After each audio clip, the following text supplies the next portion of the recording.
Hello everyone, स्वागत है बेटा आप सबका हमारे इस नए लेक्चर में इनडेफिनेट इंटीग्रेशन के। और बच्चों, मुझे पूरी उम्मीद है कि आपने इनडेफिनेट इंटीग्रेशन के जो हमारे पिछले 2 लेक्चर अभी तक हुए हैं वो बहुत अच्छे से देखे होंगे। और आपको बच्चों उसमें मैंने जो भी आपको कंसेप्ट्स बताए हैं, जो भी मैंने आपको लविंग इंटीग्रेंट्स बताए हैं, वो भी आपको अच्छे से क्लियर हुआ होगा। तो आज का बेटा लेक्चर बहुत एक्साइटिंग होने वाला है। आज के लेक्चर में हम बहुत सारे सवालों की प्रैक्टिस करने वाले हैं। और आज हम बेटा कोई भी न्यू प्रोफाइल नहीं देखेंगे लविंग इंटीग्रेंट की। आज सिर्फ हम क्वेश्चंस की प्रैक्टिस करेंगे अभी तक जितना हमने किया। और इस पर बेटा बेस्ड, आज वाले सेशन पर बेस्ड, फिर मैं आपको कुछ होमवर्क के क्वेश्चंस आज के इस वीडियो के एंड पे या तो बोर्ड में लिख के शेयर कर दूंगा या तो मैं आपके टेलीग्राम वाले चैनल में शेयर कर दूंगा। तो इससे पहले कि बेटा हम आज का लेक्चर स्टार्ट करें, सबसे पहले तो आप सबको बहुत बहुत दिवाली की शुभकामनाएं। आज दिवाली का दिन है, तो happy Diwali to each and every one student जो भी इस वीडियो को देख रहे हैं। और उसके बाद बेटा अगर आप में से कोई भी नया बच्चा है जो पहली बार इस वीडियो को देख रहा है, तो आप बेटा डिस्क्रिप्शन बॉक्स में दिए हुए टेलीग्राम चैनल के लिंक को इमीडिएटली जाके ज्वाइन करिए, ताकि आपको सारे लेक्चर के अपडेट्स समय पे मिल पाएं। और उसके साथ साथ बेटा आपको जो भी मैं होमवर्क के लिए प्रैक्टिस शीट शेयर करूंगा वो भी आपको उसमें मिल जाएगा। और जल्दी से बेटा जितने भी बच्चे इस वीडियो को देख रहे हैं, इमीडिएटली वीडियो को लाइक कर दीजिए और अपने बाकी फ्रेंड्स के साथ भी इसको शेयर कर दीजिए। चलिए स्टार्ट करते हैं बेटा लेक्चर को।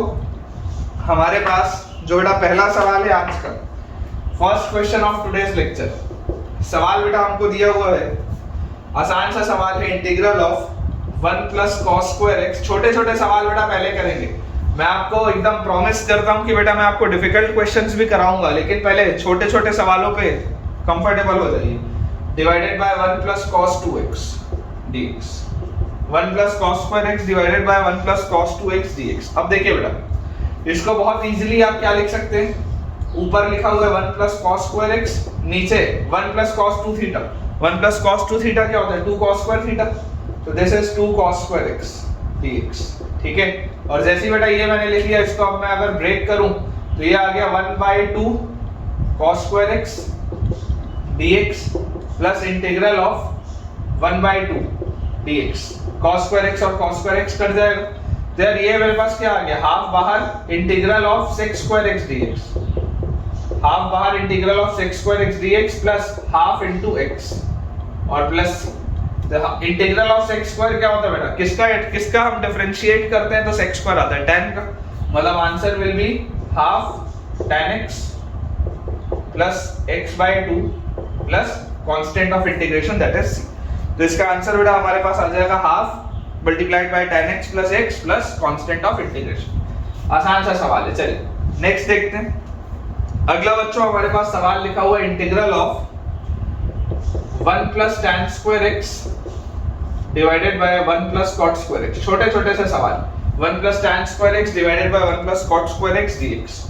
ये बेटा मुझे दिया हुआ है, ठीक है, ये वाली चीज बच्चों मुझे दी हुई है। अब अगर ये वाली चीज बच्चों मुझे दी हुई है तो मैं आपको बोलूंगा कि यार आप सबसे पहले इसको ऐसे लिख लो, 1 + tan square x divided bye 1 + cot square को लिख लो 1/tan स्क्वायर x dx। ऐसा लिख सकते हैं। तो यहाँ से मेरे पास आ जाएगा integral of 1 + tan square x divided bye, LCM लोगे तो tan स्क्वायर x प्लस 1 और बाय tan स्क्वायर x आएगा, वो उचक के ऊपर आ जाएगा, तो यहाँ आ जाएगा tan स्क्वायर x, ठीक है, dx। ये हो गया सवाल। क्लियरली बेटा आप देख सकते हैं 1 + tan स्क्वायर x और 1 + tan स्क्वायर x तो कटेगा, तो सवाल है tan स्क्वायर x dx। अब tan स्क्वायर बेटा एक लविंग इंटीग्रेंट होता है, मैंने आपको बताया है कि मुझे ऐसा तो कोई भी फंक्शन नहीं पता जिसका डिफरेंशिएशन करने पे tan स्क्वायर आता हो, लेकिन बेटा मैं ये जानता हूं कि sec square x - tan square x 1 होता है, तो tan square x can be written as sec square x - 1। तो this is integral of sec square x - 1 dx। इसको आप ऐसा लिख सकते हैं, ठीक है। और बेटा इंटीग्रल जब आप बांटेंगे तो sec स्क्वायर का integral will be tan x, 1 का इंटीग्रल विल बी x और प्लस कांस्टेंट ऑफ इंटीग्रेशन। तो अपना आंसर बेटा आ जाएगा tan x - x plus c, ठीक है। Answer will be tan x - x plus c। देख नेक्स्ट देखते हैं सवाल। लिखा हुआ है हमारे पास integral of x raised to the power 4 plus x square plus 1, x raised to the power 4 plus x square plus 1 divided by twice of 1 + x divided by twice of 1 + x square dx। ये बेटा मेरे पास सवाल दिया हुआ, ठीक है, ये बेटा मेरे पास सवाल दिया हुआ है। देखिए अब अगर बेटा इसको मैं ध्यान से देखूं तो इसको मैं कैसे ब्रेक कर सकता हूँ? इसको मैं ऐसे लिख सकता हूँ कि इंटीग्रल ऑफ x स्क्वायर, अगर पहले वाले दोनों टर्म में से बाहर निकाल लूं तो x स्क्वायर प्लस 1 और plus 1 bye twice of 1 plus x square dx। जैसे बेटा आप इसको इंटीग्रल को ब्रेक करोगे आपके पास आ जाएगा integral of x square into x square plus 1 bye twice of 1 plus x square plus 1 bye twice of 1 plus x square integral. यही आएगा क्या? ये चीज आ जाएगी मेरे पास, ठीक है। और जैसी बेटा ये चीज आ गई अपने पास, देखो ये x स्क्वायर प्लस 1 और x स्क्वायर प्लस 1 तो कट गया, 1/2 बाहर, x स्क्वायर का integration is x cube by 3 और प्लस हाफ बाहर 1/1 plus x square. Loving profile है बेटा tan इनवर्स x की, ये चीज मैंने आपको पढ़ाई। लविंग प्रोफाइल है tan इनवर्स x की, क्योंकि tan इनवर्स x को जब आप डिफरेंशिएट करते हैं तो 1/1 प्लस x स्क्वायर आता है। ये चीज आपको पता है, ठीक है। तो अपने पास बेटा देखिए इसका जो आंसर होगा that will be half multiplied by x cube plus 3 plus tan inverse x, एक साथ हो गया, हाफ दोनों में से कॉमन निकाल लो, x cube plus 3 plus tan inverse x और plus constant of integration that is c, ठीक है। चलिए अब अगले सवाल बनाते हैं। मैं जल्दी से बेटा बोर्ड क्लियर कर लेता हूं। देखिए बेटा अगला सवाल अपने पास जो लिखा है दैट इज इस तरीके का एक सवाल हमने कल भी किया था, x square plus cos square x divided by x square plus 1, ठीक है। इंटीग्रल मुझे करना है multiplied by cosec square x dx। ये बेटा मुझे सॉल्व करना है, x square plus cos square x divided by x square plus 1 multiplied by cosec square x dx। ये बेटा अपने पास सवाल।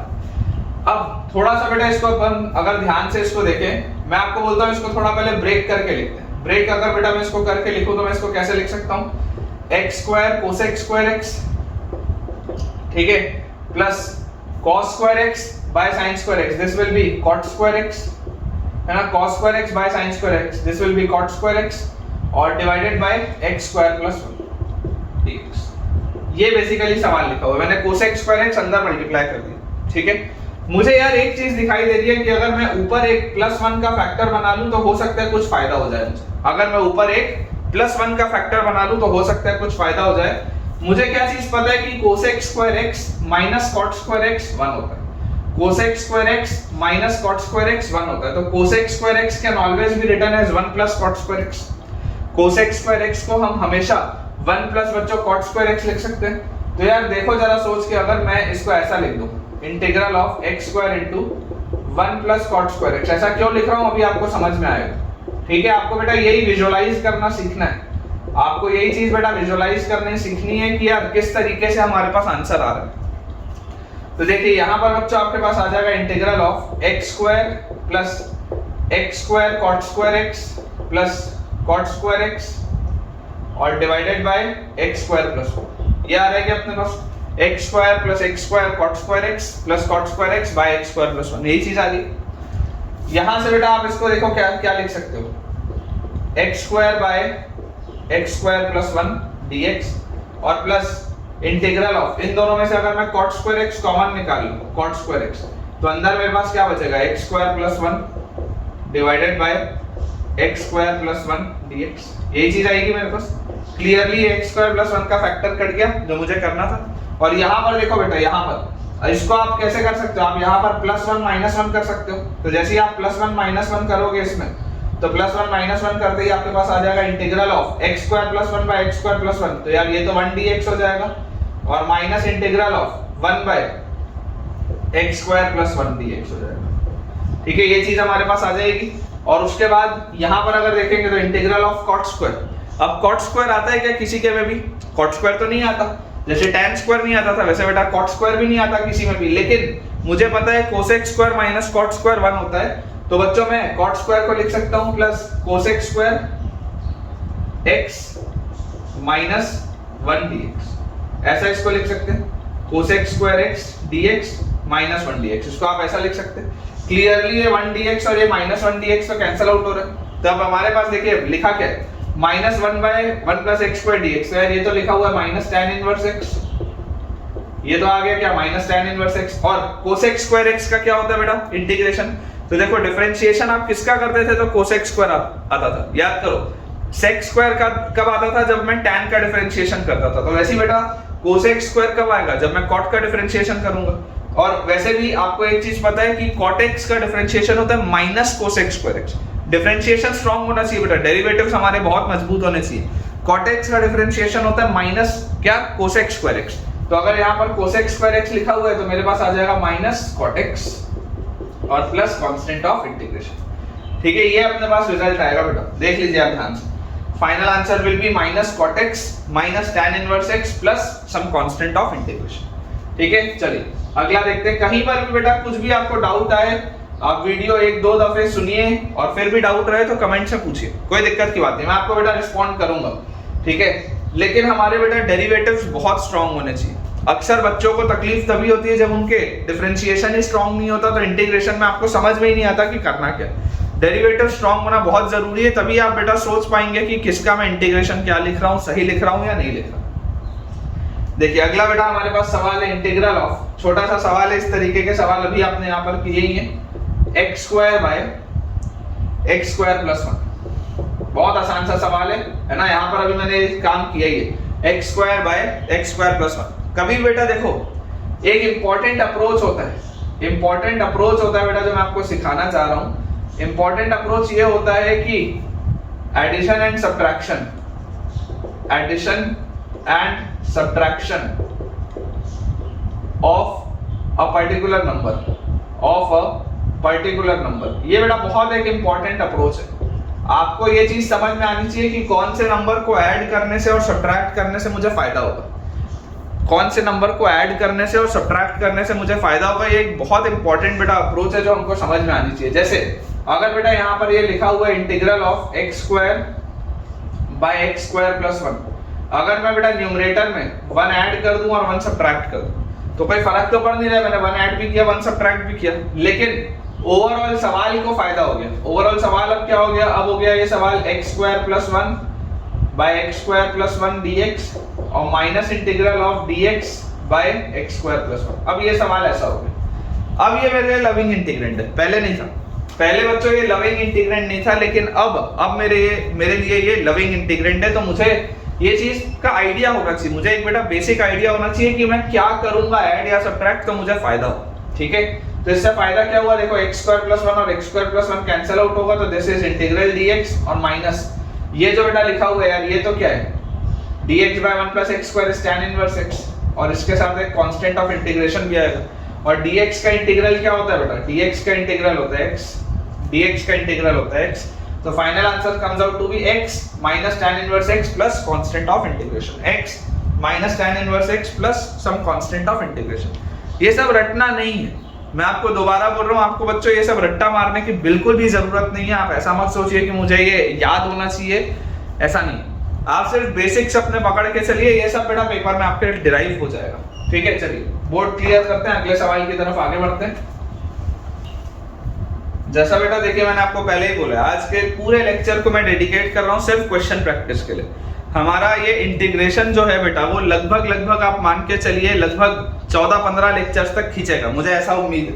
हो सकता है उसके एक आध लेक्चर पहले भी खत्म हो जाए, लेकिन मिनिमम मैंने सोचा हुआ है कि यार मतलब 12-13 लेक्चर तो मिनिमम होंगे ही होंगे, इसमें मतलब कोई शक नहीं है। ठीक है, तो इंपॉर्टेंट चैप्टर है और आज के लेक्चर के एंड पर हम उस सिचुएशन में पहुंच जाएंगे कि अब मैं आपको होमवर्क देना स्टार्ट कर सकता हूँ, है ना। मैंने आपको पहले और दूसरे लेक्चर के बाद इसलिए होमवर्क नहीं दिया क्योंकि आपकी मुझे ऐसा लग रहा था प्रैक्टिस में थोड़ी कमी है, लेकिन आज मैं आपको प्रैक्टिस करा देता हूं, उससे बाद देखिएगा आपको कॉन्फिडेंस आएगा। तो आज का वीडियो एंड होते ही आप लोग सारे सवालों की बेटा प्रैक्टिस करिएगा। देखिए अगला बेटा हमारे पास सवाल लिखा हुआ है इंटीग्रल ऑफ, अब जो मैंने पिछला वाला सवाल कराया था उसी प्रोफाइल का सवाल है, उसी प्रोफाइल का। पिछले वाले सवाल में बेटा मैंने क्या लिखा था? X square by x square plus 1। अब मैं आपके पास लिख रहा हूं बेटा x raise to the power 4 by x square plus 1 dx। Approach same है बेटा, अप्रोच बिल्कुल सेम है, अप्रोच में कोई भी चेंज नहीं आएगा। x raise to the power 4 by x square plus 1 same approach. क्या अप्रोच इसमें हम रखेंगे बेटा? मैं आपको ये बोलूंगा कि यार अगेन आप ऐड एंड सब्ट्रैक्ट 1। जैसे बच्चों आप 1 को ऐड और सब्ट्रैक्ट करोगे तो आपके पास आ जाएगा इंटीग्रल ऑफ x की power 4 minus 1 plus 1 upon x square plus 1 dx। ऐसा लिख सकते हैं। आपने 1 को सब्ट्रैक्ट भी कर दिया और 1 को आपने ऐड भी कर दिया, तो इफेक्टिवली तो सेम चीज लिखी हुई। इसको अगर बेटा मैं ब्रेक करूं तो मेरे पास आ जाएगा इंटीग्रल ऑफ x की power 4 minus 1 by x square plus 1 dx और plus integral of 1 by x square plus 1 dx। ये मेरे पास आ गया। देखो ये तो लविंग इंटीग्रेंड बन गया, तो सॉल्व हो जाएगा। ठीक है ना। इंटीग्रेशन में बेटा इनडेफिनिट इंटीग्रेशन में फील लेना जरूरी है, समझिए। इनडेफिनिट इंटीग्रेशन में मैं आपको एक चीज बता देता हूँ, अक्सर बच्चों को कंफ्यूजन होता है। इनडेफिनिट इंटीग्रेशन में बच्चों फील लेना क्यों जरूरी है? क्योंकि आपको फाइनल आंसर तक भले आप ना भी नहीं करो, लेकिन आपको समझ में आना चाहिए कि कितने में मैं छोड़ दूंगा तो अब मैं सॉल्व कर सकता हूँ, है ना। मैं हालांकि आपके लिए हर सवाल पूरा सॉल्व करूंगा, लेकिन आपको फील लेना जरूरी है कि क्या ऐड करूं, क्या सब्ट्रैक्ट करूं और लविंग इंटीग्रेंड बनता रहे। क्योंकि इनडेफिनिट में बेटा कई बार ऐसा होता है कि अलग अलग आंसर्स आते हैं, है ना। आपके मन में डाउट आएगा कि सर अलग आंसर क्यों आएगा, इक्वेशन तो सेम आना चाहिए। तो बेटा याद करिए, जो लास्ट लेक्चर में हमने एक सवाल किया था जिसमें वो sec 2 थीटा बीटा वाले टर्म्स आ रहे थे, जिसको फिर मैंने कन्वर्ट करके आपको दिखाया था tan वाले में कि यार देखो सेम आंसर आ रहा है। बेसिकली क्या है बेटा कि आप जब इंटीग्रेशन कर रहे हैं इंडेफिनिट, तो basically you are obtaining a family of curves. तो फैमिली ऑफ कर्व्स आएंगे बेटा वो, तो अगर वो फैमिली ऑफ कर्व्स आएंगे तो उनका रिप्रेजेंटेशन अलग अलग इक्वेशन से हो सकता है। जरूर आप उसमें अलग अलग कांस्टेंट की वैल्यू डालेंगे तो सेम कर्व्स निकल के आते रहेंगे, लेकिन जो मेन इक्वेशन है वो हो सकता है कि आपको थोड़ा सा अलग दिखे। इसलिए तो मैंने आपको कल बोला था कि यार ये वाला सवाल मोर देन वन करेक्ट में भी आ सकता है। याद करिए लास्ट लेक्चर में मैंने आपको एक सवाल कराया था जिसमें दोनों इक्वेशन बहुत अलग अलग आ रही थी। तो जरूरी नहीं है कि हर बार सेम आंसर है सारे बच्चों का, हो सकता है आप कोई डिफरेंट मेथड फॉलो करें तो आपका आंसर थोड़ा सा अलग है। लेकिन जब आप उसमें बेटा अलग अलग कांस्टेंट की वैल्यूज डालेंगे तो फाइनली बेटा जो कर्व्स निकल के आएंगे वो वही होंगे जो दोनों आंसर्स में आ रहे होंगे। आंसर फाइनली वही आएगा, लेकिन इक्वेशन अलग दिख सकता है। ठीक है, तो घबराने की बात नहीं है। देखिए ये वाला तो लविंग इंटीग्रेंड बन गया, ये सॉल्व हो जाएगा। यहां पर मैं क्या कर सकता हूं, this can be written as x square minus 1 into x square plus 1। ठीक है ना, इसको आप ऐसा लिख सकते हैं x square minus 1 into x square plus 1। a square minus b square वाली प्रोफाइल है। देखो a minus b into a plus b, a square minus b square करोगे तो x raise to power 4 minus 1 आ जाएगा। अपॉन क्या लिखा है x स्क्वायर प्लस dx, और प्लस ये क्या आ जाएगा, this will be tan inverse x plus some constant of integration. Clearly आप देख सकते हैं x स्क्वायर प्लस 1 का फैक्टर कट गया। तो यार अब तो बहुत आसान सवाल हो गया। x स्क्वायर का integration is x cube by 3, minus 1 का इंटीग्रेशन इज माइनस x और plus tan inverse x plus constant of integration. Final answer will be x cube by 3 minus x plus tan inverse x plus constant of integration. ठीक है, चलिए confidence अगर बच्चों increase हो रहा हो, अगर इन सवालों को बना बना के आपका कॉन्फिडेंस इंक्रीज हो रहा हो तो मुझे कमेंट्स में आप बताइएगा कि मेरे इन लेक्चर से आपको फायदा हो रहा है या नहीं हो रहा। देखिए हमारे पास अगला जो सवाल है थोड़ा और बेहतर सवाल है ना, थोड़ा सा और बेटा बेहतर सवाल मैं आपको लिखाता हूं। इंटीग्रल ऑफ dx बाय लिखा है बेटा हमारे पास x square into x square plus 1। अब देखो एक्स स्क्वायर भी नीचे और एक्स स्क्वायर प्लस 1 भी नीचे। ठीक है, अगर इस प्रोफाइल का मान लो मेरे पास सवाल आ गया, अलग अलग बेसिकली कंसेप्ट्स हैं, अलग अलग कंसेप्ट्स हैं जिसको हमको देखना है। क्योंकि मैंने आपको पहले ही लेक्चर में क्या बताया था, इंटीग्रेशन में इनडेफिनिट में जो मेन बेटा पूरा खेल है वो क्या है कि आप कैसे सिंप्लीफाई कर सकते हैं या कैसे आप सवाल को तोड़ सकते हैं, आप सवाल को ब्रेक कैसे कर सकते हैं। क्योंकि आप जब छोटे छोटे हिस्सों में इसको ब्रेक करेंगे तो ये सवाल आसानी से सॉल्व होगा। तो यहाँ पर बेटा अगर हम देखें तो हमारे पास सवाल लिखा हुआ है dx by x square into x square plus 1। अब इंपॉर्टेंट अप्रोच क्या हम और इसमें एक अप्रोच समझ सकते हैं कि creating numerator as the difference of terms of denominator. सीख जाओगे बेटा, आप लोग सब कुछ सीख जाओगे। बस अभी ईमानदारी से लेक्चर्स को सुनो, घबराने की बिल्कुल बात नहीं है। मैं आपको डे 1 पे ही बोल दिया था कि इनडेफिनिट एक थोड़ा सा डिफिकल्ट टॉपिक है ना, तो घबराने की बात नहीं है। आप सिर्फ पूरे भरोसे के साथ लेक्चर्स को सुनिए। मैं आपको गारंटी दे सकता हूँ बेटा, प्रॉमिस कर सकता हूँ कि आपको ये चीजें समझ में आएंगी। ठीक है, देखिए अगर मैं इसको ऐसा लिख दूं कि यार ये ऊपर कुछ नहीं लिखा हुआ है, मतलब ऊपर 1 लिखा होगा। अगर बेटा ऊपर कुछ नहीं लिखा हुआ है तो ऊपर 1 लिखा होगा, और नीचे वाले देखो ये जो दोनों टर्म्स हैं, ये दोनों टर्म्स का डिफरेंस भी क्या है, 1 है। आप x स्क्वायर प्लस 1 में से अगर x स्क्वायर सब्ट्रैक्ट करोगे तो क्या आएगा, 1 आएगा। मतलब क्या इस 1 को, जो कुछ नहीं लिखा था वो 1 था, क्या इस 1 को मैं ऐसा लिख सकता हूँ क्या, x स्क्वायर प्लस 1 और माइनस x स्क्वायर और divided by x square into x square plus 1, ऐसा लिख सकते हैं क्या? कोई दिक्कत की बात तो है नहीं। इफेक्टिवली देखो ऊपर 1 नहीं लिखा हुआ है, x स्क्वायर से x स्क्वायर कट जाएगा, 1 बच जाएगा, तो सेम सवाल है। लेकिन फायदा क्या हुआ, फायदा यहाँ पर ये हुआ बेटा कि अब आप इसको ब्रेक कर सकते हैं। This is x square plus 1 by x square into x square plus 1 dx और minus integral of x square by x square into x square plus 1 dx। आप इसको बेटा इस तरीके से ब्रेक कर सकते हैं, ठीक है ना। आप इसको बच्चों इस तरीके से ब्रेक कर सकते हैं। जैसे ही मैं इसको इस तरीके से ब्रेक करूंगा, क्लियरली मुझे दिखाई दे रहा है x स्क्वायर प्लस 1 यहाँ से कटा, यहाँ से x स्क्वायर कटा, तो इफेक्टिवली मेरे पास क्या आ गया सवाल, integral of dx by x square minus integral of dx by 1 plus x square. यार ये तो आ गया मेरी लाइकिंग में, ये तो लविंग इंटीग्रेंड बन गया। अब तो देखो अगर लविंग इंटीग्रेंड बन गया तो x की पावर -2, x की पावर -2 मतलब x की पावर -1 बाय -1, तो this will be -1 by x, 1 by 1 plus x square is minus tan inverse x plus constant of integration. Final answer will be -1 by x minus tan inverse x plus some constant of integration. Confidence increase हो रहा होगा तो मुझे जरूर आप बेटा बताइएगा कि आपको कॉन्फिडेंस आ रहा है या नहीं आ रहा है ये सारी चीजों में।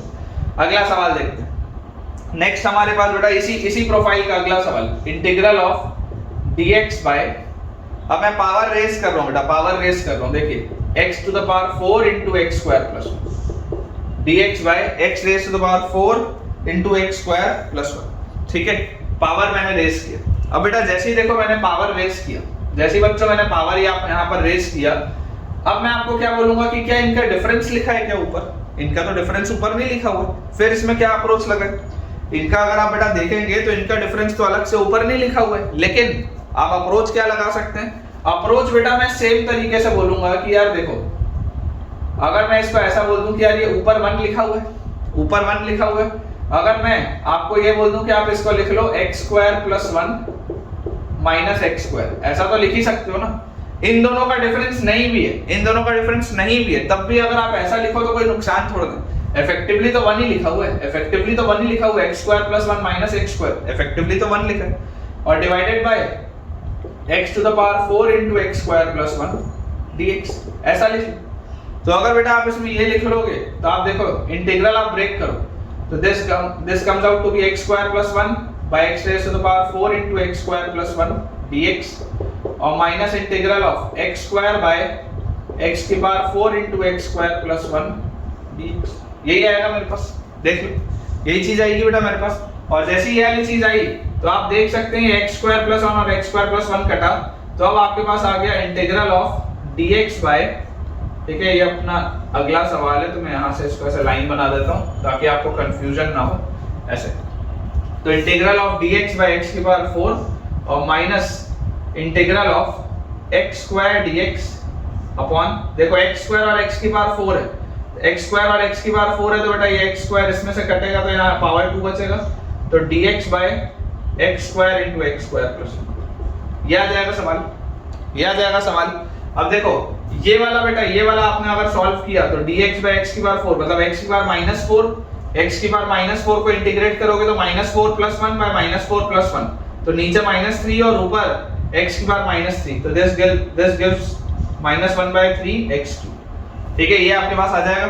और उसके बाद देखो बेटा, उसके बाद जो लिखा है यार, ये तो अभी सॉल्व किया था, ये तो अभी सॉल्व किया था, dx by x square into x square plus 1, तो दोबारा इसको सॉल्व करने का तो जरूरत नहीं है, अभी सॉल्व किया था, आंसर क्या आएगा, ये आंसर आएगा, अभी इसको सॉल्व किया तो माइनस कॉमन है, इंटीग्रल का देखो आंसर क्या था -1 बाय x। अब याद रखने की जरूरत नहीं है, याद रखने की बेटा जरूरत नहीं है, पेपर में अगर आएगा तो मैं आपको सिर्फ ये सिखा रहा हूँ कि आप अप्रोच कर सकते हैं। अगर ये चीज मान लीजिए बेटा आपके पास पेपर में आ गई तो मैं आपको सिर्फ और सिर्फ ये सिखा रहा हूँ कि अप्रोचेबल है सवाल, है ना, 1-8 मिनट एक्स्ट्रा लगेगा लेकिन सवाल अप्रोचेबल है। तो आपके पास क्या आंसर आ जाएगा, -1 बाय x और माइनस tan इनवर्स x, ठीक है, -1 by x minus tan inverse x, main चीज तो यही है, -1 by x minus tan inverse x। और फाइनली इसके भी कांस्टेंट ऑफ इंटीग्रेशन आप अलग से कुछ भी लिख लो, यहाँ पर ये प्लस c तो सिर्फ इसलिए लिखा जाता है क्योंकि फैमिली है, मेन इंटीग्रेशन तो क्या है, main integration -1 by x minus tan inverse x, main तो यही है।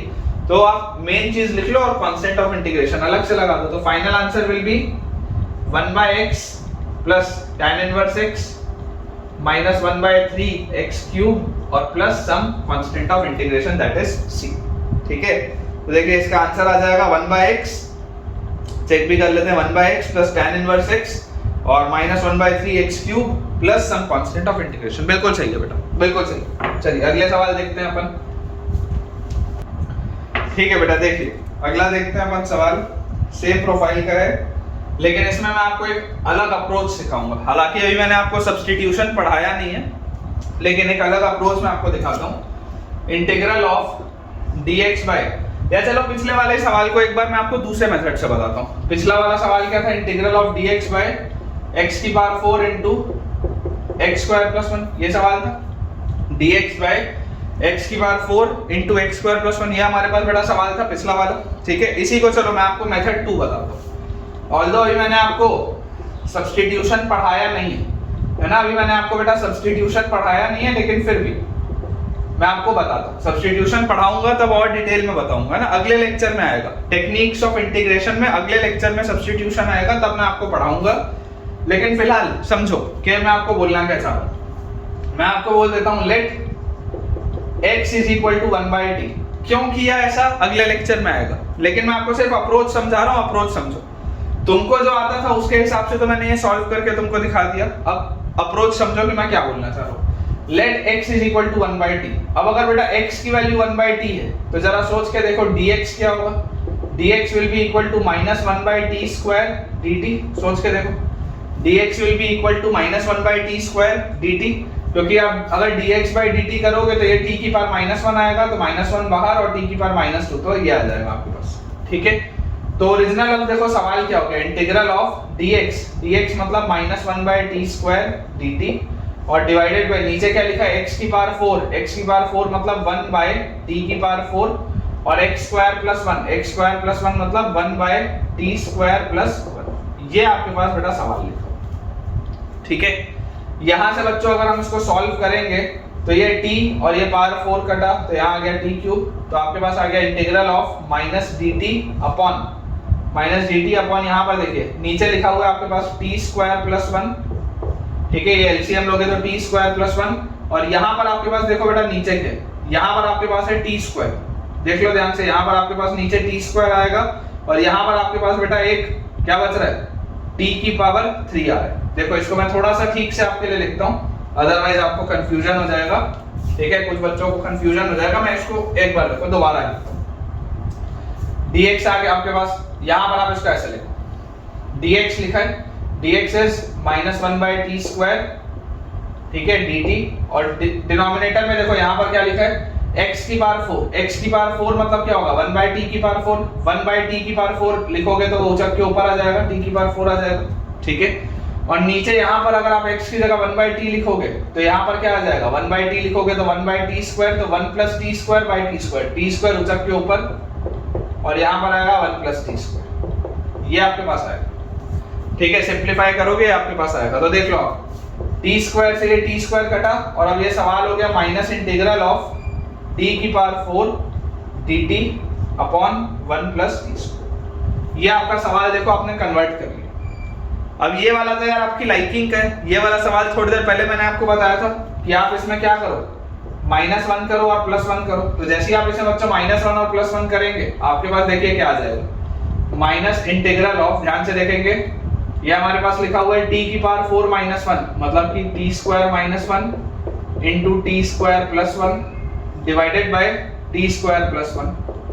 ठीक है, माइनस अभी भी बाहर ही है तो माइनस अंदर क्या लिखा हुआ है 1/1 + t स्क्वायर, 1/1 + t स्क्वायर। ठीक है, ये आपके पास लिखा है। अब अगर बेटा ये लिखा है तो देखो ये t स्क्वायर प्लस 1 का फैक्टर तो गया, तो माइनस t स्क्वायर का इंटीग्रेशन क्या होगा t क्यूब, तो आपके पास आ गया -t³/3। उसके बाद -1 का इंटीग्रेशन विल बी -t और एक बाहर माइनस है तो +t हो गया, और फिर यहाँ पर माइनस tan इनवर्स t हो गया और प्लस कांस्टेंट ऑफ इंटीग्रेशन आ गया। अब अभी आपके पास यह आंसर आ रहा है, लेकिन t क्या था, t था 1/x या x था 1/t, तो आप अगर x की जगह t की जगह 1/x रखेंगे तो this will be -1/3 x cube plus 1/x और minus tan inverse 1/x plus c, ये आपके पास आएगा।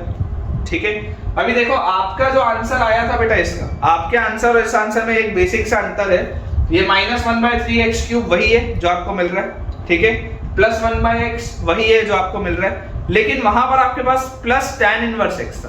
वहां पर आपके पास क्या था? प्लस tan इनवर्स x, और यहां पर आपके पास क्या आ रहा है? माइनस tan इनवर्स 1/x और एक कांस्टेंट ऑफ इंटीग्रेशन आ रहा है। तो जैसा मैंने आपको बोला था कि इंटीग्रेशन में आंसर कभी-कभी अलग हो सकते हैं, लेकिन आप उनको मैनिपुलेट करके सेम आंसर्स बना सकते हैं। बेसिकली उन केसेस में क्या होगा कि कांस्टेंट ऑफ इंटीग्रेशन बदल जाएंगे, कांस्टेंट ऑफ इंटीग्रेशन अलग-अलग हो जाएंगे। जैसे उसमें मान लो अगर कांस्टेंट ऑफ इंटीग्रेशन में C1 बोलूं तो इसका कांस्टेंट ऑफ इंटीग्रेशन में C2 बोलूंगा। बेसिकली क्या है? फैमिली ऑफ कर्व्स है बेटा, तो फैमिली ऑफ कर्व्स में जितने अलग-अलग कर्व होते हैं उनमें जो डिफरेंस होता है वो सिर्फ क्या होता है? एक कांस्टेंट वैल्यू का होता है। तो पूरा खेल उस कांस्टेंट वैल्यू का ही है, तो कांस्टेंट वैल्यू अलग-अलग हो सकती है। अब इसको अगर मैं मैनिपुलेट करना चाहूं तो मैं इसको क्या लिखूंगा? मैं इसको लिखूंगा -1/3x क्यूब प्लस 1/x और tan inverse 1/x can be written as cot inverse x, तो माइनस cot इनवर्स x और प्लस कांस्टेंट ऑफ इंटीग्रेशन। और बेटा ये cot इनवर्स x को आप लिख सकते हो क्या? π/2 माइनस tan इनवर्स x। ठीक है, तो हमारे पास क्या हो गया? -1/3x क्यूब और प्लस 1/x और ये माइनस π/2 और माइनस माइनस तो प्लस tan इनवर्स x।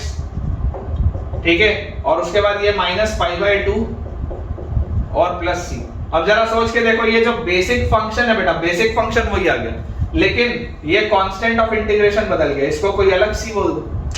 मैं वही तो आपको बोल रहा हूँ, फैमिली ऑफ कर्व्स है बेटा, आंसर्स अलग-अलग हो सकते हैं, बेसिक फंक्शन वही रहेगा, कांस्टेंट ऑफ इंटीग्रेशन बदल जाएगा। तो मैंने देखिए इस आंसर को मैनिपुलेट करके वही आंसर बना दिया जो आपके पास आया था, लेकिन इसका कांस्टेंट ऑफ इंटीग्रेशन अब अलग हो गया, क्योंकि मैं -π/2 जो कांस्टेंट वैल्यू है उसको भी मैंने उसी में क्लब कर दिया। ठीक है, तो ये आई होप बेटा आपको समझ में आया होगा। एक बार आंसर देख लेते हैं। आंसर वही है -1/3x क्यूब प्लस 1/x और उसके बाद प्लस tan इनवर्स x और plus some constant of integration.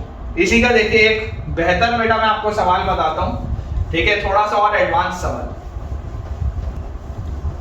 देखिए बेटा, थोड़ा सा एडवांस सवाल, सब्स्टिट्यूशन हालांकि अभी मैंने आपको नहीं पढ़ाया, लेकिन फिर भी मैं आपको सिर्फ उसका एक बेसिक ओवरव्यू दे रहा हूं कि सब्स्टिट्यूशन कितना पावरफुल टेक्निक है।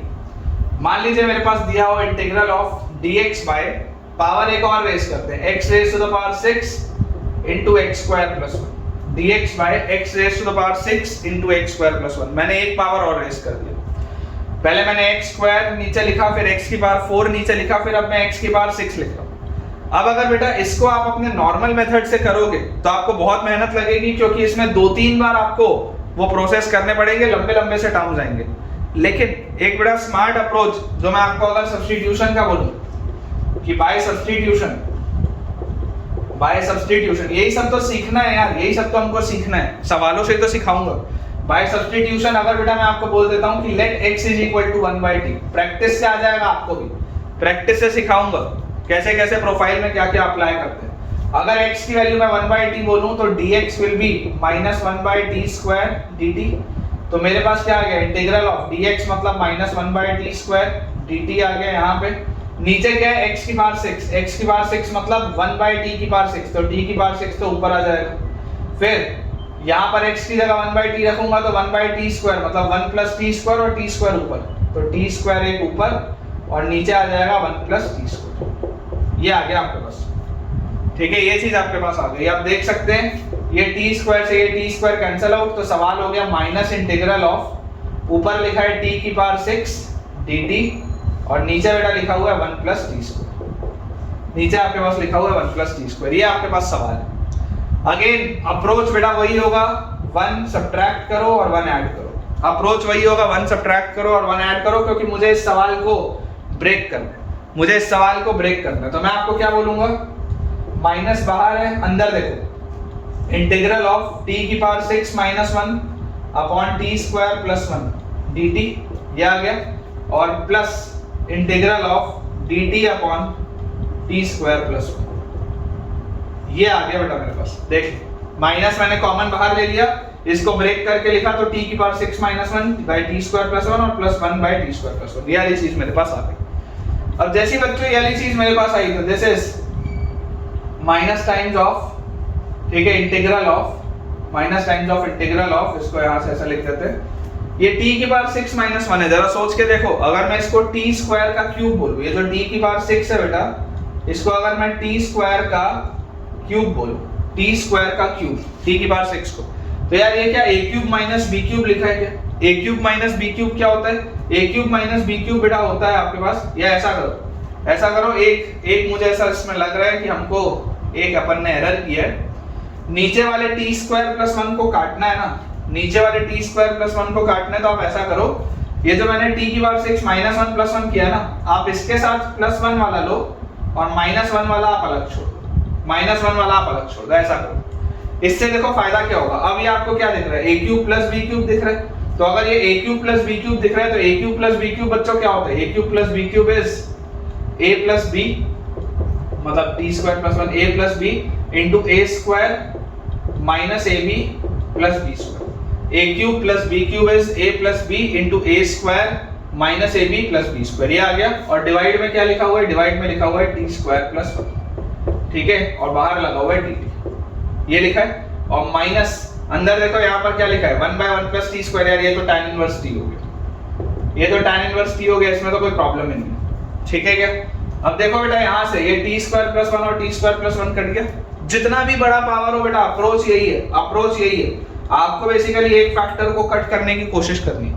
तो यहाँ से जैसे ये कटा, तो अब इसका आप देखो माइनस टाइम्स ऑफ इंटीग्रल अगर करोगे t की पावर 4 का t की पावर 5/5, उसके बाद t स्क्वायर का तो t cube by 3 with minus sign, तो माइनस t क्यूब बाय 3, और 1 का आ जाएगा t तो प्लस t, और माइनस tan इनवर्स t, और plus some constant of integration, ठीक है, ये आपके पास फाइनली आएगा। कांस्टेंट ऑफ इंटीग्रेशन को अलग रख लो, बाकी बेटा बेसिकली आपके पास ये सवाल है, ठीक है। माइनस साइन को बेटा जैसे आप अंदर लेके इंट्रोड्यूस करोगे तो this will be tan inverse t, ठीक है, plus t tan inverse t minus t की पावर 5/5 प्लस t की power 3/3 minus t plus some constant of integration, ये बेटा मेरे पास आ रहा है। और फाइनली बच्चों मुझे बेटा फाइनली देखो क्या बोला गया है, मुझे फाइनली बोला गया है कि यार t क्या था 1/x, तो आप इसको लिख लो tan इनवर्स 1/x, ठीक है, और माइनस 1/5 x की power 5 plus 1/3 x cube minus 1/x plus some constant of integration, ये आपके पास बेटा फाइनल आंसर आएगा। एक बार मैं भी चेक कर लेता हूँ, हालांकि मेरे पास पूरा आंसर तो नहीं दिया है, लेकिन यहाँ तक वाला पोर्शन दिया हुआ है। तो this is minus times of integral of t की power 4 minus t square plus 1 dt, और उसके बाद हमारे पास लिखा हुआ है प्लस tan इनवर्स t, ठीक है, तो ये माइनस अंदर जाएगा तो आ जाएगा प्लस tan इनवर्स t, बिल्कुल सही है बेटा, बिल्कुल सही है, अपन ने जो सॉल्व किया है बिल्कुल करेक्ट है। थोड़ा सा मेहनत वाला सवाल था, लेकिन वर्थ है बेटा, वर्थ है, सीखना बहुत जरूरी है बेटा, जितना आप सवाल करोगे उतना ही आपका कमांड आएगा। चलिए अगला देखते हैं सवाल, नेक्स्ट क्वेश्चन देखते हैं। ये मैंने अभी आपको सब्स्टिट्यूशन का एक बेसिक सा बेटा बस जिस्ट दिया, बहुत बेसिक सा मैंने आपको इंट्रोडक्शन दिया है सब्स्टिट्यूशन का, बाकी सब्स्टिट्यूशन डिटेल में मैं आपको अगले लेक्चर में करवाऊंगा। अगला सवाल हमारे पास बेटा लिखा हुआ है integral of dx upon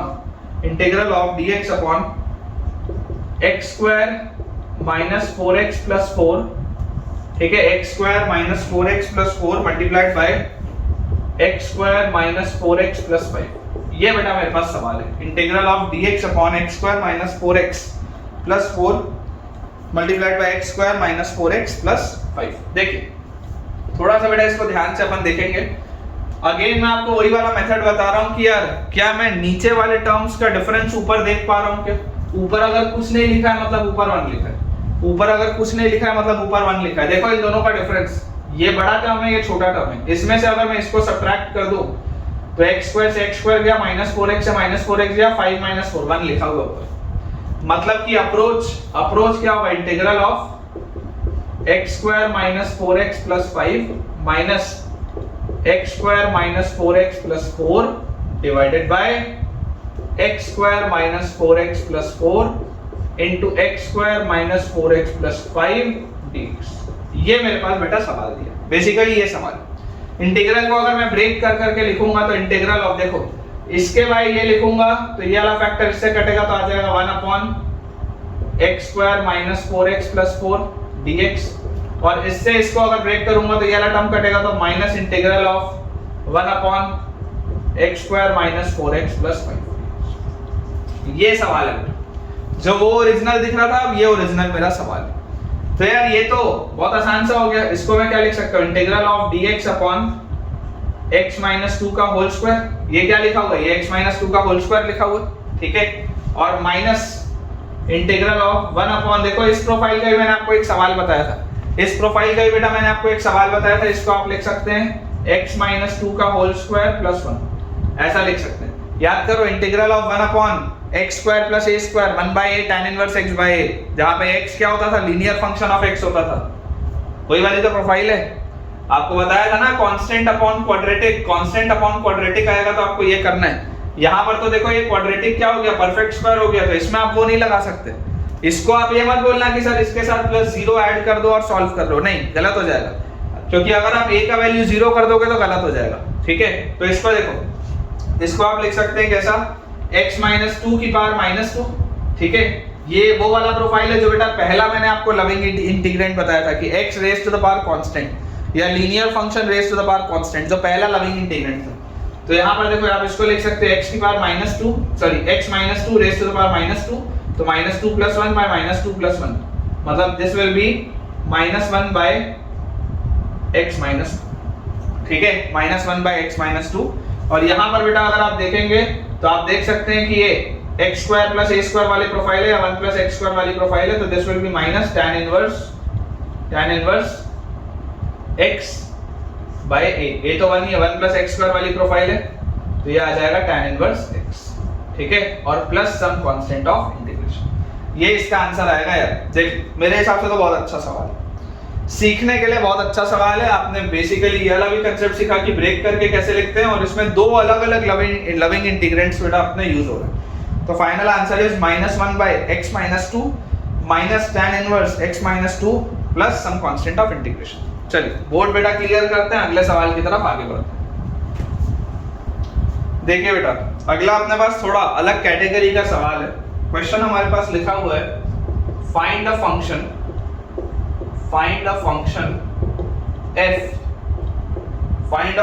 f satisfying the condition find the function f satisfying the condition f dash x square is equal to 1 by x, f dash x square is equal to 1 by x for x greater than 0, ठीक है, for x greater than 0, और इसमें हमको दिया हुआ है f1 is equal to 1, इसमें बेटा हमको दिया हुआ है f1 is equal to 1। ये अपने पास बेटा सवाल है। अब देखिए इस तरीके के सवाल में, क्योंकि अलग कैटेगरी का सवाल है तो एक स्टार लगा लीजिए। इस तरीके के सवाल में बेटा जो बेसिक अप्रोच होता है, बेसिक अप्रोच, हम हमेशा f डैश के सामने t देखना चाहते हैं या कोई एक सिंगल वेरिएबल देखना चाहते हैं। ये स्क्वायर वाला टर्म नहीं चाहिए, y लिख लो, m लिख लो, n लिख लो, कुछ भी लिखो, लेकिन एक कोई पर्टिकुलर एक वेरिएबल रखो लीनियर, ठीक है। उटपटांग सा कोई भी जो टर्म लिखा होगा f डैश के आगे, आप उस पूरी चीज को कुछ मान लो, ठीक है। अप्रोच क्या है, अप्रोच ये है कि t is the preferred variable, t is the preferred variable, आप t लिखो या m n y कोई भी अल्फाबेट ले लो यार, t is the preferred variable with f dash, t is the preferred variable with f dash। ये मैं आपको बोलना चाहता हूँ। तो मैं आपको क्या बोलूंगा इसमें कि let x square is equal to t, आप x square को t मान लो। जो भी आपके पास f dash का आर्गुमेंट होगा, आप उस पूरे को, चाहे बड़ा हो चाहे छोटा हो, कुछ भी हो, आप उसको t मान, ठीक है। अब अगर बेटा x स्क्वायर की वैल्यू t है तो एक बात तो 100% श्योर हो गई कि देखो अगर x पॉजिटिव था तो ये x स्क्वायर जो होगा ये तो हमेशा ही पॉजिटिव होगा और ये कभी भी जीरो नहीं हो सकता। x स्क्वायर कभी भी जीरो नहीं हो सकता क्योंकि आपको x पॉजिटिव दिया हुआ है। This implies t must be greater than 0, ये बात श्योर। इंटरवल दिया हुआ है ना यार, x पॉजिटिव है तो x स्क्वायर हमेशा पॉजिटिव होगा, मतलब t जो होगा वो पॉजिटिव होगा, ये बात श्योर। अक्सर बच्चे ये चीज लिखना भूल जाते हैं, लेकिन ये आपको लिखना चाहिए, है ना, कहां पर यूज आ जाए पता नहीं, लिखना चाहिए। तो अगर बेटा ये मैंने लिख दिया तो अब मेरे पास सवाल क्या हो गया, अगर x स्क्वायर की वैल्यू t है तो x की वैल्यू क्या हो जाएगी root T, plus minus root T होता, लेकिन आप माइनस रूट टी तो लिख नहीं सकते क्योंकि x तो पॉजिटिव है। x अगर पॉजिटिव है तो आपने x को क्या लिखना पड़ेगा root T, minus root T नहीं लिख सकते। रूट टी या माइनस रूट टी आप लिखते हैं, लेकिन माइनस रूट टी गलत है, माइनस रूट टी गलत है क्योंकि आपको x पॉजिटिव दिया हुआ। ठीक है, तो बेटा ये सवाल हो गया f dash t is equal to f dash t, x square की जगह बेटा मैंने t रखा है तो f dash t is equal to 1 by ये क्या लिखा है x की जगह रूट t। ये हो गया सवाल, f dash t is equal to 1 by root t। अब f डैश t का क्या मतलब है, what is the meaning of f dash t? f dash t का बच्चों मतलब होता है d by dt of ft। f dash t का मतलब होता है d by dt of ft and this is equal to 1 upon root t। ठीक है, तो आप यहां से ऐसा लिख सकते हैं कि यार d of ft is equal to 1 by root t dt। d of ft is equal to 1 by root t dt है, dt को उधर ले जाओ तो d of ft is equal to 1 by root t of dt। Integrate कर दो, यहां से बच्चों आप इसको इंटीग्रेट कर दो, तो जैसे ही आप इसको इंटीग्रेट करेंगे तो integration of d of ft और integration of 1 by root t dt, तो यार ये तो ft आ जाएगा, ये तो आपके पास ft आ जाएगा LHS में, इसको इंटीग्रेट करोगे d ऑफ ft को तो ft आ जाएगा। और 1 बाय रूट t क्या है, 1 बाय रूट t मतलब basically this is t raise to the power -1/2। आप इसको ऊपर लेके जाओगे तो this is basically t raise to the power -1/2, तो -1/2 प्लस 1 -1/2 प्लस 1, तो -1/2 प्लस 1 इज +1/2, तो ऊपर आ गया रूट t और नीचे भी -1/2 प्लस 1 मतलब 1/2, 1/2 लिखोगे तो 2 जब के ऊपर जाएगा तो ये आ जाएगा 2 रूट t, ये आपके पास आएगा। आप चाहो तो इंटीग्रेट करके देख लो या इसको डिफरेंशिएट कर लो, इसको डिफरेंशिएट करोगे तो रूट t का क्या आएगा 1/2 रूट t, तो 2 से 2 कटेगा तो 1 बाय रूट t आ गया वापस। ठीक है, और प्लस बेटा इसमें आ जाएगा some constant of integration, plus इसमें आ जाएगा सम कांस्टेंट ऑफ इंटीग्रेशन, ये आपके पास चीज है। ठीक है, बच्चे ये भी लगाना भूल जाते हैं, बच्चे ये भी लगाना भूल जाते हैं। आपको बेटा कांस्टेंट ऑफ इंटीग्रेशन इसलिए लगाना है क्योंकि ये एक फैमिली ऑफ कर्व्स को रिप्रेजेंट कर रहा है, तो कांस्टेंट ऑफ इंटीग्रेशन लगाना बेहद जरूरी है। मैं आपको वो सारे पॉइंट्स बेटा स्टार लगाते जा रहा हूं जहां पर मिस्टेक्स होती हैं। मैंने देखा इतने सालों में कि इन पॉइंट्स पे मिस्टेक होती है, तो हमको इन पॉइंट्स पे मिस्टेक नहीं करनी। अब देखो हमको f1 की वैल्यू 1 दी हुई है, अगर f1 की वैल्यू 1 दी हुई है तो t की वैल्यू 1 पुट करो, तो f1 is equal to 2 plus c, तो यार f1 की वैल्यू अगर 1 है तो 1 is equal to 2 plus c, तो यार c की वैल्यू क्या आ गई -1, c की वैल्यू क्या आ गई -1, और अगर c की वैल्यू -1 आ गई तो ft क्या आएगा, ft comes out to be 2 root t minus 1। आपका फंक्शन क्या आ गया बेटा, ft comes out to be 2 root t minus 1। ठीक है, ये आपका आंसर है, this is your final answer. आपको ये तो निकालना था ना, फाइंड द फंक्शन f, तो f वाला जो फंक्शन है वो क्या है 2 root t minus 1। अब हमें बेटा कई बार हमको फाइनल आंसर t के टर्म्स में देना अच्छा नहीं लगता, हमको कई बार फाइनल आंसर t के टर्म्स में देना अच्छा नहीं लगता, तो आप इसको ऐसा भी लिख सकते हो, और fx is equal to 2 root x minus 1, fx is equal to 2 root x minus 1। इसमें भी बच्चों को प्रॉब्लम होती है, इसमें भी कुछ बच्चों को प्रॉब्लम होती है कि सर t तो x स्क्वायर था, आपने x क्यों लिखा। इसमें भी प्रॉब्लम आती है कि सर t तो x स्क्वायर था, आपने x क्यों लिखा। तो बेटा ये x और वो x अलग अलग है, दोनों सेम नहीं। बेसिकली हम हमेशा fx की बात करते हैं ना, हम हमेशा fx की बात करते हैं। अगर मान लो आपको इसमें कंफ्यूजन हो रहा हो, अगर मान लो आपको इसमें कंफ्यूजन हो रहा हो कि सर आपने यहाँ x क्यों लिखा, वहां x क्यों नहीं लिखा, अगर आपको थोड़ा भी इसमें डाउट आ रहा हो, आप बेटा यहाँ पर x स्क्वायर के बदले y स्क्वायर लिख लो। बेसिकली ये दोनों x अलग अलग है ना, आप x स्क्वायर के बदले y लिख लो, x की जगह y लिख लो, कोई दिक्कत नहीं। तो अगर आप ये लिखते तो देखो आपके पास क्या आ जाता, y स्क्वायर की वैल्यू आपके पास t आ जाती, यहाँ से आप इसको सॉल्व करते तो y की वैल्यू आपके पास रूट t आ जाती। आप इसको बेटा पूरा सॉल्व करते, इसको आप बेटा पूरा सॉल्व करते, तो फाइनली आपके पास आता है ft is equal to 2 root t minus 1।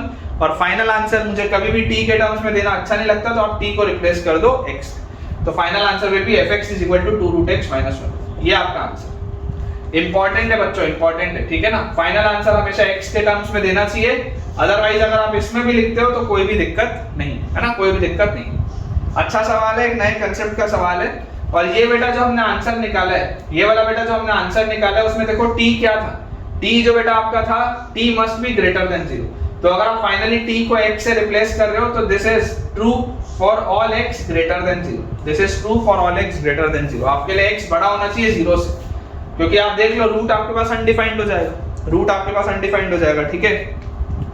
तो क्योंकि बेटा इसमें t पॉजिटिव था, इसलिए आप उसमें बोल सकते हैं कि x भी क्या होगा, पॉजिटिव होगा, x will also be positive. चलिए अगला देखते हैं बेटा, नेक्स्ट क्वेश्चन अपना देखते हैं। तो अगला सवाल हमारे पास लिखा है, यहीं पर मैं कर लेता हूं। नेक्स्ट क्वेश्चन बेटा हमको दिया हुआ है, सेम फॉर्मेट का सवाल है। Find a function f, find a function f, find a function f satisfying the condition, satisfying the condition, find a function f satisfying the condition f dash sin square x, f dash sin square x is equal to cos square x, f dash sin square x is equal to cos square x for all x, for all x, ठीक है। और बोला जा रहा है f of 1 is equal to 1, f1 की बेटा value 1 दी हुई है। सेम तरीके का सवाल है जैसा पिछला सवाल था, इसलिए मैंने इसको मिटाया नहीं, सेम तरीके का सवाल है। अगर आप चाहें तो आप 5 मिनट के लिए वीडियो पॉज करिए, प्रयास करिए सवाल, ठीक है। 5 मिनट के लिए वीडियो पॉज करके प्रयास करिए, और जितना भी बेटा बच्चे सुनना चाहते हैं सुनो। अप्रोच मैंने क्या बताया, अप्रोच बताया कि f डैश के साथ प्रेफर्ड वेरिएबल क्या है, f डैश के साथ बच्चों मेरा प्रेफर्ड वेरिएबल t है, या कोई भी अलग अल्फाबेट। तो मैं आपको बोलूंगा let sin square x is equal to t, जो भी दिख रहा होगा उसको ब्लाइंडली आप t मान लो, जो भी दिख रहा होगा, बड़े से बड़ा टर्म छोटे से छोटा टर्म आप उसको t मान लो। तो अगर sin स्क्वायर x t हुआ, यहाँ पर देखो cos स्क्वायर x लिखा है, तो अगर यहाँ पर बेटा sin स्क्वायर x t हुआ तो sin square x is 1 minus cos square x, तो 1 माइनस cos स्क्वायर x भी t होगा। इसका मतलब cos स्क्वायर x का वैल्यू क्या होगा, 1 माइनस t। इसका मतलब cos स्क्वायर x का वैल्यू क्या होगा, 1 माइनस t। तो सवाल लिखा क्या है, सवाल लिखा हुआ है, अच्छा sin स्क्वायर x को अगर बेटा मैंने t माना है, इसका मतलब क्या है, t belongs to sin square x को अगर मैंने t माना है, तो देखो sin स्क्वायर x जो होगा हमेशा ही 0 या उससे बड़ा होता है ना, और 1 या उससे छोटा होता है। तो t belongs to close bracket 0 से 1, t belongs to close bracket 0 से 1। आप ये सेफली लिख सकते हैं क्योंकि आपने sin स्क्वायर वाले फंक्शन को माना है, sin स्क्वायर की जो रेंज होती है वो 0 से 1। तो cos स्क्वायर x की वैल्यू आ गई 1 माइनस t। तो सवाल लिखा हुआ है f dash t is equal to क्या लिखा है, ये cos स्क्वायर x मतलब 1 minus f dash t is equal to 1 minus t, ये मेरे पास लिखा हुआ है। बेसिकली यहाँ पर देखो फॉर ऑल x इसलिए लिखा हुआ है क्योंकि sin x और cos x की डोमेन जो होती है वो ऑल रियल नंबर्स होती है, उसको कोई प्रॉब्लम नहीं होती, इसलिए वैसा लिखा है।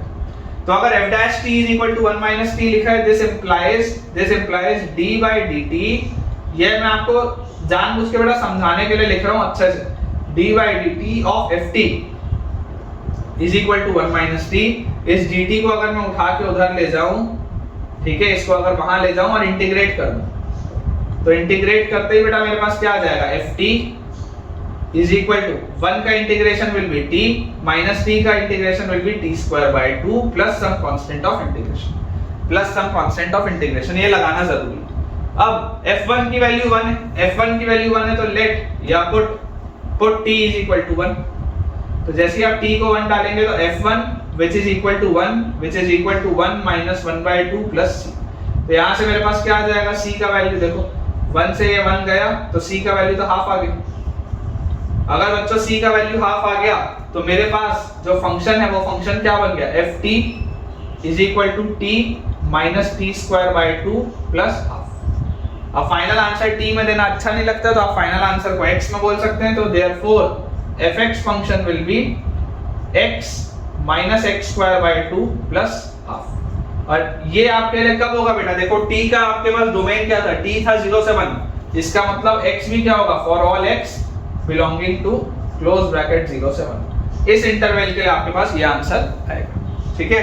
अगर आप ये वाला इंटरवल बच्चों देखेंगे तो आपके पास आंसर आ जाएगा fx will be equal to x minus x square by 2 plus half, x minus x square by 2 plus half for all x belonging to 0 से 1। चलिए बोर्ड क्लियर करते हैं बेटा, नेक्स्ट अपना सवाल देखते हैं। चलिए बेटा नेक्स्ट अपने पास जो क्वेश्चन लिखा हुआ है, ठीक है, integral of cos 2x minus cos 2 alpha divided by, इस तरीके का बेटा एक सवाल हमने पिछले लेक्चर में किया था। Integral of cos 2x minus cos 2 alpha upon cos x minus cos alpha upon cos x minus cos alpha dx। ये अपने पास बेटा क्वेश्चन दिया cos 2x minus cos 2 alpha by cos x minus cos alpha dx। ये बेटा अपने पास सवाल। तो देखिए अगर बेटा मैं न्यूमरेटर में ऐड एंड सब्ट्रैक्ट कर दूं 1 को, add and subtract 1 in numerator, तो न्यूमरेटर में अगर बेटा मैं ये प्रोसेस करूंगा तो मेरे पास आ जाएगा integral of cos 2x plus 1 minus 1 और माइनस cos 2 अल्फा, और डिनोमिनेटर एज इट इज रहने दो क्योंकि मुझे डिनोमिनेटर को बेटा काटना पड़ेगा किसी चीज से, तभी तो आराम से इंटीग्रेशन होगा। डिनोमिनेटर को काटना जरूरी है। तो यार ये देखो 1 और माइनस 1 बेटा हमने ये कर दिया यहाँ पे, तो cos 2x प्लस 1 क्या होता है? cos 2x प्लस 1 होता है 2 cos square x। cos 2x plus 1 is 2 cos square x। और अगर बेटा मैं इन दोनों में से माइनस कॉमन निकालूं तो 1 plus cos 2 alpha, 1 plus cos 2 alpha is 2 cos square alpha and divided by cos x minus cos alpha dx। ये मेरे पास लिखा हुआ, ये बेटा मेरे पास लिखा हुआ।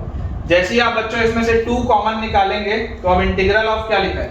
cos square x minus cos square alpha. तो a square minus b square क्या होता है? a square minus b square होता है a minus b multiplied by a plus b, a minus b multiplied by a plus b, और नीचे लिखा हुआ है cos x minus cos alpha, नीचे लिखा हुआ है cos x minus cos alpha. ये इससे कैंसिल आउट हो जाएगा, देख लो आप, ये इससे कैंसिल आउट हो जाएगा। और जैसे ही बच्चों ये कैंसिल आउट होगा तब ये सवाल हो गया twice of integral of cos x plus cos alpha. आपको ये चीज समझनी है कि cos alpha is a constant, क्योंकि अल्फा कांस्टेंट था बेटा तो cos alpha will be a constant. तो this is twice of integral of cos x is sin x, ठीक है, और इंटीग्रल ऑफ cos अल्फा एक कांस्टेंट है तो this will be x times of cos alpha, x times of cos alpha plus some constant of integration, plus some constant of integration, ठीक है। Final answer will be twice of sin x plus x times of cos alpha plus some constant of integration. चलिए अगला देखते हैं बेटा, next question देखते हैं। हमारे पास लिखा है integral of sin 2x, integral of sin 2x plus sin 5x, sin 2x plus sin 5x minus sin 3x, sin 2x plus sin 5x minus sin 3x divided by cos x plus 1 minus 2 sin square x, cos x plus 1 minus 2 sin square x dx। ये बेटा आपके पास सवाल, ठीक है। थोड़ा सा simplify करना पड़ेगा, थोड़ा सा बच्चों सिंप्लीफाई करना पड़ेगा। तो देखिए अप्रोच बेटा समझते चलिए। अप्रोच अगर आप लोग चाहें तो आप वीडियो पॉज करके बेटा हर सवाल को खुद भी एक बार अटेम्प्ट कर सकते हैं और फिर आप सॉल्यूशन देख सकते हैं ना, आपकी विश पे। तो अगर बेटा मैं अप्रोच समझूं तो यार मुझे एक चीज दिखाई देती है कि अगर मैं यहाँ पर ये sin 2x वैसे का वैसे ही रखूं और इन दोनों को क्लब करूं तो ये क्या लिखा हुआ है? sin c minus sin d। sin c minus sin d क्या होता है? प्लेन ट्रिग्नोमेट्री में बेटा पढ़ा है कंपाउंड एंगल में। sin c minus sin d is 2 cos c plus d by 2, तो c plus d by 2 into sin c minus d by 2 ये आ जाएगा, और अपॉन cos x वैसे का वैसे ही। और ये बेटा देखो ध्यान से 1 minus 2 sin square x, 1 minus 2 sin square x क्या होता है? cos 2x dx, यही होता है। 1 minus 2 sin square x is cos 2x और फाइनली dx ये लिखा हुआ है।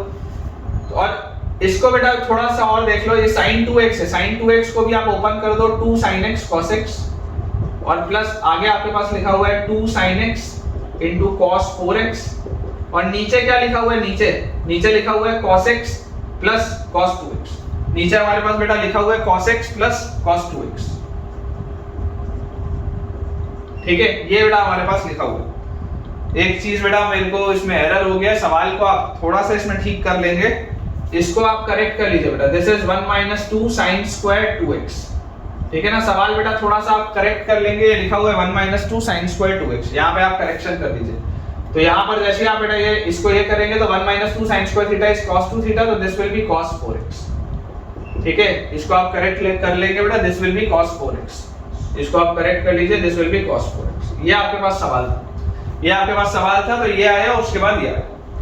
क्लियरली बच्चों आपको एक चीज इसमें दिखाई दे रही है, आप इंटीग्रल में 2 sin x कॉमन निकाल सकते हैं। अब अंदर देखो क्या बच रहा है, क्या अंदर वही चीज बच रही है क्या जो नीचे बच रही है? अगर मैं कॉमन निकालूंगा 2 sin x तो अंदर बचेगा cos x plus cos 4x, अंदर बचेगा cos x plus cos 4x और नीचे भी लिखा हुआ है वही cos x plus cos 4x। Same चीज लिखी है बेटा, कैंसिल आउट, सेम चीज लिखी है, कैंसिल आउट। तो यार क्या आंसर आ गया मेरे पास, 2 बाहर, sin x का integration is minus cos x और plus some constant of integration, plus some constant of integration. तो final answer comes out to be -2 cos x। Final answer is -2 cos x plus some constant of integration. ठीक है, चलो अगला सवाल देखते हैं। देखिए बेटा अगला सवाल बहुत आसान सा सवाल है। इस तरीके का सवाल मैंने आपको लास्ट लेक्चर में भी कराया था, सिर्फ प्रैक्टिस के लिए करा रहा हूं। Integral of dx upon 1 plus sin x, integral of dx upon 1 plus sin x। इसके बेटा मैंने आपको दो तरीके बताए थे। पहला तरीका याद करिए क्या था, रैशनलाइजेशन का। अगर मैं रैशनलाइजेशन से बेटा जाऊं तो मैं इसको लिख दूंगा 1 माइनस साइन एक्स से मैं मल्टीप्लाई डिवाइड करूंगा तो 1 माइनस साइन एक्स से मल्टीप्लाई कर दिया और 1 माइनस साइन एक्स से हमने डिवाइड कर दिया और उसके साथ 1 प्लस साइन एक्स वैसे का वैसा ही है और फाइनली यहाँ लिखा हुआ है dx। ठीक है, तो अपने पास देखिए सवाल क्या हो गया, सवाल हो गया integral of 1 minus sine X और नीचे a minus B into A plus B, A square minus B square 1 minus sine square X is cos square X dx। ये आपके पास आ गया बेटा सवाल। और जैसे ही आपके पास ये सवाल आ गया आप इसको ब्रेक कर सकते हैं। ब्रेक अगर करेंगे तो 1 बाय cos स्क्वायर x इज sec स्क्वायर x dx और minus integral of sin by cos इज tan और 1 बाय cos इज sec। ये आपके पास आ गया। देखो दोनों ही फेवरेबल है, sec स्क्वायर x का tan x और tan x sec x का sec x tan x, मतलब sec x का sec x tan x। ठीक है, plus some constant of integration. बहुत आसान सा सवाल है। sec x का डिफरेंशिएशन करोगे तो sec x tan x आ जाएगा और sec स्क्वायर x आएगा tan x। तो final answer will be tan x minus sec x plus some constant of integration. अब इसको बेटा मैं जानबूझ के बेटा मैं इसको आपको मेथड 2 से ही बताना चाहता हूं, जानबूझ के।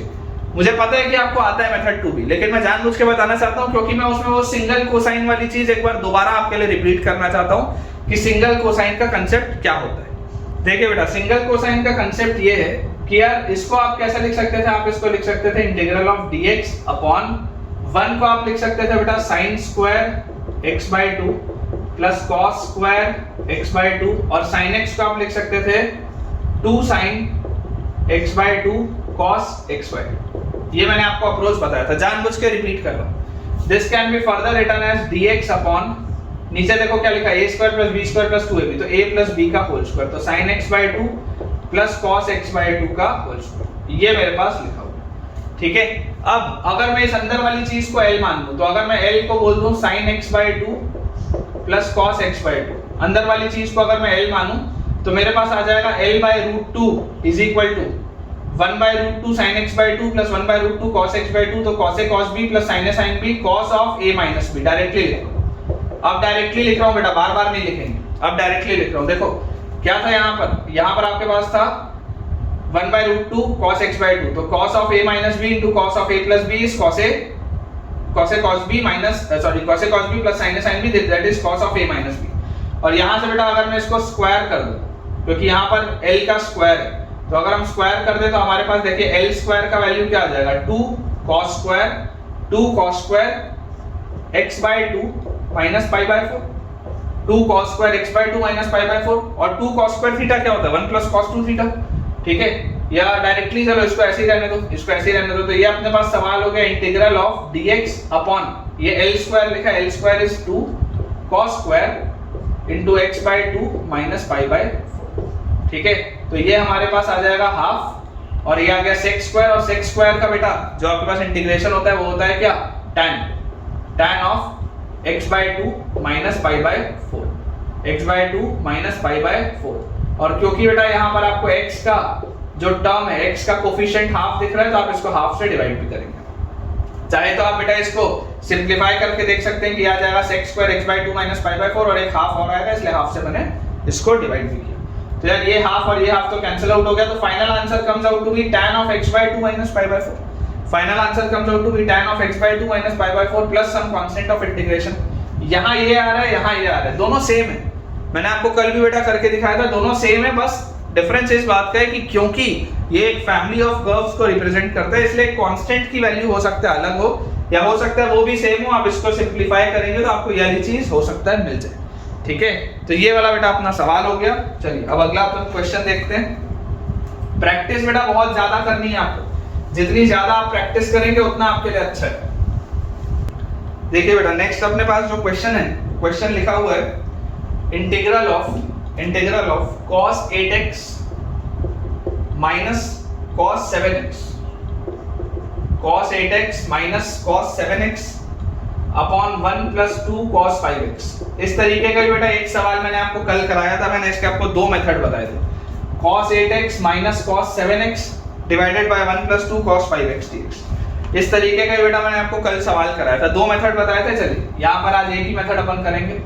सबसे पहले अपन अगर ऊपर cos d minus cos c वाला रूल लगाएं, cos d minus cos c, तो cos d minus cos c क्या हो जाएगा, दैट विल बी, देखो इसको आप मानो एंगल d, इसको आप एंगल मानो c, cos d minus cos c is 2 sin c plus d by 2, तो आ जाएगा 15x by 2, 2 sin c plus d by 2 into cos, एक second, sin cos d minus cos c है तो 2 sin c plus d by 2 into sin c minus d by 2, तो c minus d मतलब 7x minus 8x, तो minus x by 2, तो यहाँ x by 2 लिख लेते हैं और बाहर एक अपन माइनस साइन लगा देते हैं, और डिवाइडेड बाय नीचे लिखा हुआ है 1 प्लस 2 cos 5x। प्रयास क्या होगा, प्रयास होगा कि नीचे वाली चीज को काटे। ठीक है, दोबारा देख लो, cos d minus cos c is 2 sin c plus d by 2 into sin c minus d by 2, ये हमारे पास आएगा।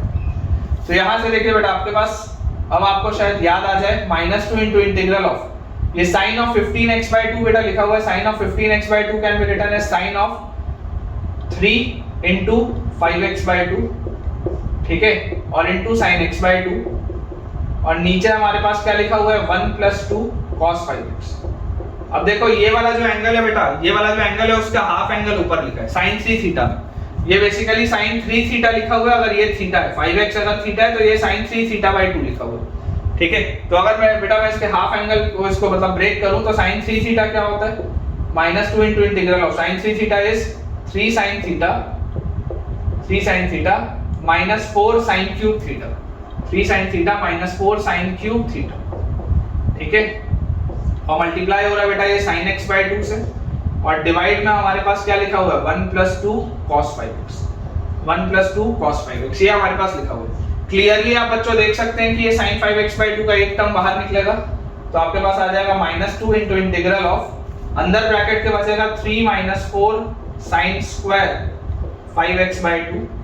ठीक है, 3 minus 4 sin square 5x by 2, बाहर निकलेगा बच्चों एक sin ऑफ 5x बाय 2, और उसके साथ एक लिखा हुआ है sin ऑफ x बाय 2, और डिवाइड हमारे पास क्या हो रहा है 1 plus 2 cos 5x, 1 plus 2 cos 5x। और अब हमको देखने की क्या जरूरत है कि क्या ये ऊपर वाला ब्रैकेट और नीचे वाली चीज सेम है या अलग अलग है, हमको ये देखने की जरूरत है। तो यहाँ पर बेटा अपन साइड में इसको कर लेते हैं, 1 प्लस 2 cos 5x को अगर आप ब्रेक करोगे तो क्या लिखोगे 1 माइनस 2 sin स्क्वायर थीटा, है ना, cos 2 थीटा को आप लिखोगे 1 माइनस 2 sin स्क्वायर थीटा, तो this will be sin square 5x by 2। तो आपके पास देखिए क्या आ रहा है 1 plus 2 minus 4 sin square 5x by 2, वही आ रहा है क्या, 1 प्लस 2 हो गया 3, तो देखो आ रहा है 3 minus 4 sin square 5x by 2, same आ रहा है, सेम आ रहा है, मतलब ये तो कैंसिल आउट। ठीक है, और अगर बच्चों ये वाली चीज कैंसिल आउट आपके पास हुई, ये बेटा dx लगाते चलेंगे ना सब में, वर्ड ऑफ कॉशन है, dx आपको लगाते चलना है, अदरवाइज मिस्टेक हो सकती है कई बार सब्स्टिट्यूशन के सवालों में खासकर। ठीक है, ये लगाना बहुत जरूरी है। तो आपके पास ये हो गया इंटीग्रल ऑफ -2 अंदर अगर मैं ले जाऊं तो -2 into sin 5x by 2 into sin x by 2, ऐसा करो माइनस बाहर ही रखो। ठीक है, तो माइनस बाहर होगा, integral of 2 sin a sin b, 2 sin a sin b क्या होता है cos a minus b minus cos a plus b, तो answer is 2 sin a sin b is cos a minus b, a minus b, तो अगर cos a minus b करोगे तो 5x by 2 minus x by 2 मतलब 4x by 2 that is 2x, cos a minus b minus cos a plus b, तो ये आ जाएगा 6x by 2 that is 3x।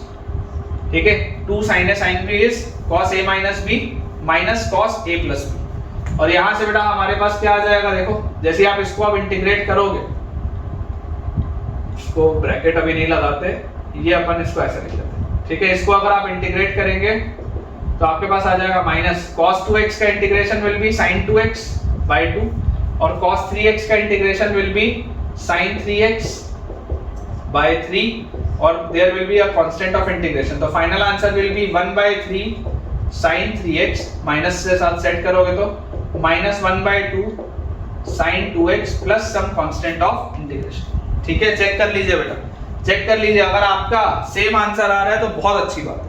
ठीक है, 1/3 sin 3x माइनस 1/2 sin 2x plus some constant of integration. चलिए एक सवाल और देखते हैं, एक सवाल और देखते हैं। देखिए बेटा, अपने पास क्वेश्चन लिखा हुआ है, integral of 2 + 3x square divided by 2 + 3x square divided by x square into 1 + x square dx, 2 + 3x square divided by x square into 1 + x square dx। देखिए अगर बेटा इसको हम थोड़ा सा सिंपलीफाई करने की कोशिश करें तो ऊपर लिखा हुआ है 2 + 3x स्क्वायर को आप लिख सकते हो 2x स्क्वायर + x स्क्वायर, और नीचे लिखा हुआ है x square into 1 + x square. हर जगह 1 सब्ट्रैक्ट और 1 ऐड करना जरूरी नहीं होता, थोड़ा ऑब्जर्व भी करो, सवालों को ऑब्जर्व करो कि क्या ये सवाल डायरेक्टली ब्रेक हो रहा है क्या। तो 3x स्क्वायर को आप ब्रेक कर सकते हो 2x स्क्वायर + x स्क्वायर में। यहाँ से देखो बेटा, पहले वाले दोनों टर्म में से अगर मैं 2 कॉमन निकालूं तो अंदर आएगा 1 + x स्क्वायर, और बाद वाला टर्म है x स्क्वायर, और नीचे लिखा हुआ है x square into 1 + x square, ये मेरे पास दिया। तो यहाँ से बेटा आप अगर इसको ब्रेक करेंगे सवाल को अगर आप दो हिस्सों में तोड़ेंगे तो this will be twice of 1 + x square divided by x square into 1 + x square dx, और plus integral of x square by x square into 1 + x square dx। यही आएगा मेरे पास, यही चीज आएगी। तो यार यहाँ से देखो ये 1 + x स्क्वायर का तो टर्म गया, 2 बाहर, integral of 1/x square, 1/x square क्या होता है, x की पावर -2, मतलब -2 + 1 / -2 + 1, तो ये आ जाएगा क्या -2/x सॉल्व होके। और यहाँ पर देखो x स्क्वायर से x स्क्वायर गया तो 1/1 + x स्क्वायर, ये तो tan इनवर्स x लिखा है, ये तो tan इनवर्स x लिखा है, plus some constant of integration. तो हमारा आंसर आ जाएगा -2/x plus tan inverse x plus some constant of integration. तो ठीक है बच्चों, मुझे उम्मीद है आपको आज का लेक्चर बहुत पसंद आया होगा। आज के लिए हम इतना ही रखते हैं, और अगर आपको आज का लेक्चर अच्छा लगा है तो बेटा वीडियो में कमेंट में जरूर आप मुझे बताइएगा कि आपका आज का क्या फीडबैक रहा। जो भी आपका पॉजिटिव फीडबैक है वो शेयर करिएगा। वीडियो को लाइक करना और चैनल को सब्सक्राइब करना और अपने दोस्तों के साथ शेयर करना बिल्कुल भी ना भूलें। इसी तरीके से बच्चों आप प्रैक्टिस करते रहिए, और आज के लेक्चर का बेटा होमवर्क आपके टेलीग्राम चैनल में आज मैं शेयर करूंगा, क्योंकि अब मुझे लगता है कि आपको थोड़ा बहुत इंटीग्रेशन आता है और आप उसकी प्रैक्टिस अच्छे से कर सकते हैं। Thank you.